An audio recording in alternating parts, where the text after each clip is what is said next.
Yes. Midwifery, activism, being a mother, how it all goes together. The place I'd like to go with this is to go into the herstory of midwifery itself. Herstory, history, arstory, and because I feel like so often we leave things at the level of a term. Oh, you had a midwife. And if you're of that world, it's, deep and wide and rich and amazing. And if we could give some access to people to have a better sense of what it is and also the option. Midwife means with woman. Yeah. Midwife. That's the German. They're called partera is the word in Spanish. Every language has a word for midwife. Because midwives I always call it the second oldest profession. Okay. Because midwives have been here ever since there have been babies. And what midwives do, it's to tend to women during their pregnancy and to help them through the birth. Because birth is normal and natural. Everybody was born. Every single person was born. And up until not too long ago, every single person was born through the vagina. They started the cesarean section was named after Julius Caesar, actually. He was born that way. But that actually killed his mother, but he was the king, so... Anyway, a little radical coming through here. So nowadays, and midwives during the medieval times were killed in droves. 8 million midwives were murdered for being witches. Midwives and witches were synonymous with each other because midwives have always used herbs to help with the birthing and to prevent pregnancy. That is another part, that midwives have done what other women won't do or can't, or they've gone to the deep dark place with other women.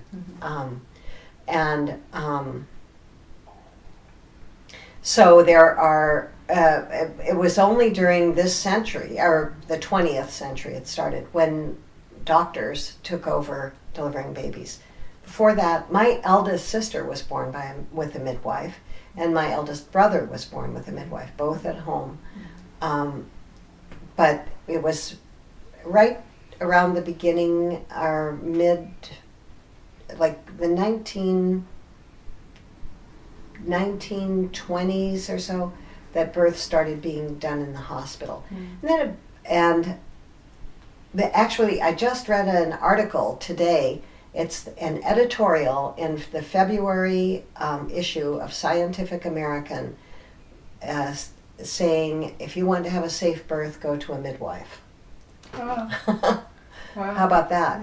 Yeah. So midwives, the reason that it's safer to have a birth with a midwife is because midwives keep their hands off. For the most part. They understand that birth is a normal and natural event, and that a baby comes out, that they come out by themselves. Oh, wow. You don't even have to push to get a baby out, because your baby will push out. But we've created a lot of mythology around it, like, oh, you have to do this, you have to do that. And you have to take care of yourself, and there are a lot of things you have to do. And it's a very sacred thing, birth. And it's a transformational time for a woman, when if she can give birth to a living being, she can do anything, basically. Yeah. It's because it's hard. It hurts, it's hard, it's work, and it's worth it. And it's miraculous. And it's a miracle. Yeah. Yeah. Yeah. When you think that you have another human being inside of your own body, and that human being comes out and has a personality already. I have 3 kids. They were all born with their personalities. Yes. Yeah. And like I said, I've attended many, many births. Every one has a personality when they're born. And the question I always ask myself is, when does that happen? You know, if a baby is born prematurely, there's still a personality there, right? Yeah, whole and complete. When does it happen? It's such a mystery. It's such a mystery. So, and midwifery is hard, it's scary, it's dangerous, and it's dirty. I mean, dirty in the sense that you get covered with blood and poop. And okay, it happens. Yeah, of course, because Right. we're, you know, all these things that we've, you know, like tidied ourselves up, our presentation of ourselves, Exactly. how we're supposed to appear in life Uh-huh. and all, and the naturalness is somehow hidden away or made Right. dirty and Yeah. switched around, Yeah. and those who administer this are, you know, made out to be witches, and Right. you know, it's like it's definitely been very twisted for quite Very a while, twisted, and these yeah. are the times where all of this is coming up for, you know, reassessment and you know, to create from a new place. Yeah, So it And- seems like it's just coming up now, but it's been there all along. it's been there, but now it's worse because, number one, in the United States today, the cesarean section rate is 32%. Ouch. Oh. 32%. Go to the mechanized world. That's Just go right. there. Yeah. And so that it's such a mysterious and complex thing that happens to a woman during labor because she has this hormonal experience where the love hormone, which I can't remember the name of it right now. The serotonin. No, No, that's not the love. anyway, I'll think of it. And she's got endorphins, she's got the love hormone, she's got adrenaline, she's got a big cocktail of hormones that are being released because of the interaction between her and her baby. And when you anesthetize the woman, the reason the C-section rate's so high is because as soon as a woman goes into the hospital, they give her an epidural and she can't feel anything anymore.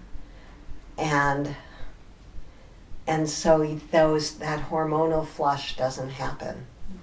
And it is a tragedy. It's a tragedy. And I can't help, because I am a radical, I can't help but think that it's another way of controlling women, of making women feel like they can't do things by themselves, you know, and inculcating this fear in them that they're not a good mother and they can't breastfeed and they can't, you know, they can't do the things that come naturally to women. Yeah.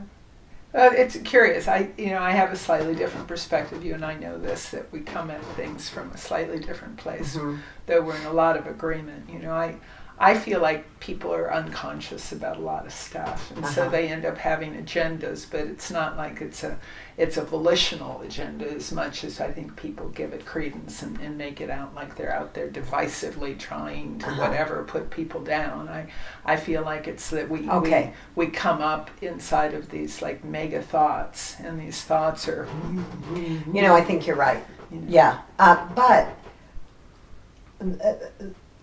the end result is the same. the result is the same. They're not be that purpose in reframing intentionality. things for people is how do we get at it? Right. If we hold it from the kind of the way it is, that people are divisive, they're doing each other in a level, that's the symptom, and it's absolutely happening. And I agree. I agree. It's horrific. It's happening over and over again. Why isn't it changing? It's squeaky when I do that. But the level that I've come to that can allow us to actually shift out of it and to be more creative is, first of all, knowing that we're creative, the purpose of this artist of life identity being consistently available to us.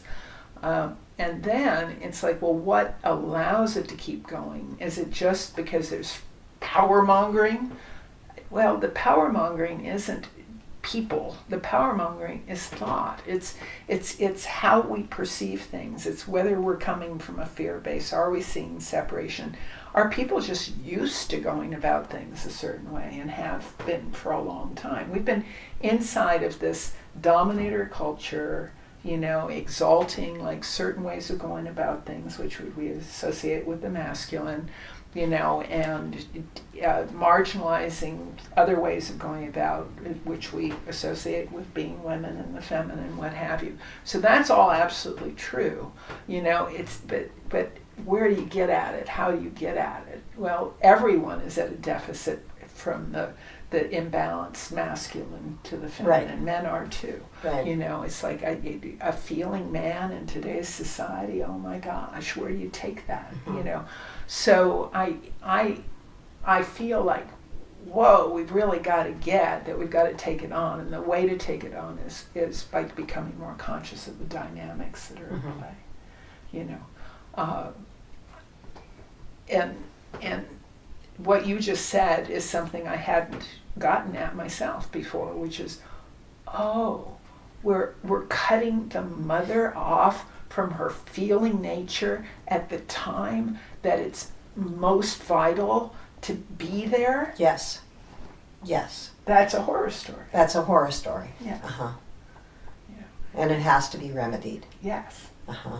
And so remedying it is really getting it. Like, now this is coming from a person who's had hands-off presence. I was going to say two hands in it, but 1,500 human beings came in with your holding space for them. That's right. And for And the having mother. my hands touch them first. Yes. That to me was such an honor, and it led me actually into my when I retired from midwifery. That was the question I had for myself, because I felt that I had used my hands in such a way to help bring life into this world, and I went out on a vision quest actually when I retired, and I asked my hands, what do you want to do now? How are you going to be used in this world to help, to help with life? And my hands told me that I needed to, because nuclear power and radiation are such a hazard in this world. Nuclear waste is the hazard, and we have so much of it. And so I learned that what I should do is to devote myself to stopping nuclear power and trying to protect the waste as best we can, even though it's toxic for 240,000 years, and we don't know how to take care of it. But I feel that that's my job to do now, and that's why I'm doing that, plain and simple, because it's a continuation of midwifery to me. It's about keeping children safer, and promoting life rather than promoting death. So that's why I did that. Yeah, and this whole thing, whether it's, like going to doctors to bring in babies, it's, militarizing, it's the nuclear family, nuclear, right. Energy. Nuclear family flows up, right. Yeah, it really is nuclear, and all these things are hand in hand with the industrial age. That's right.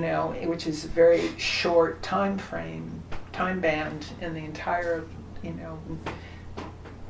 of human beings on the earth, and yet we hold them as if this is the way it is, and this is the best thing we could do. Keep going with it. Oh, now, we're going to become one with the machine and everything, whereas any of us who've had the good fortune of living close to nature and to, certainly touch new life,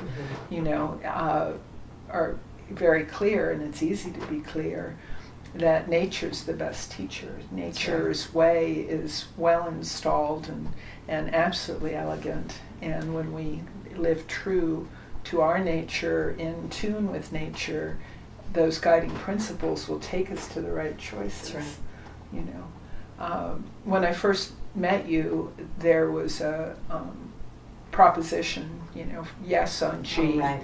And I've since learned that there's certainly a lot of, different elements that people are dealing with that we all have to take into consideration about land ownership and things. But the essence of being pro-water and making choices based on, in my language, living in the garden, right. Will have us make the right transition with nuclear, but we're not cultured there. We're cultured in our heads, thinking our way through, figuring it out, making it happen in the name of progress. And for me, this last year of Time's Up, or just taking a stand, was an important step towards something that is much more, alive, coming from within us, of the feeling world, and being, connected, and coming together and upping our skill level at that, and that's what we must, get at. And so if people don't consider that they're creative in the first place, if they haven't had the affirming, aspect, then I want that for people, so that they can then step in with us, and not to wave fists, but to dedicate to these understandings that can give us a whole different way of being in the world. I think there has to be fist waving too. I think I didn't say not. Okay. I said there's a place to go. Okay. Right now, it might have a place. Right. I just feel like it has a higher percentage than is going to get us the result. Yeah. I feel like there's... We need it all. And that's why I was saying, steps towards something, yes, they can continue. And one doesn't have to throw it out with the bathwater to find a different percentage. So I'm into kind of moving things around, like, yes, okay, now where do we go with it? And to me, that's co-creativity.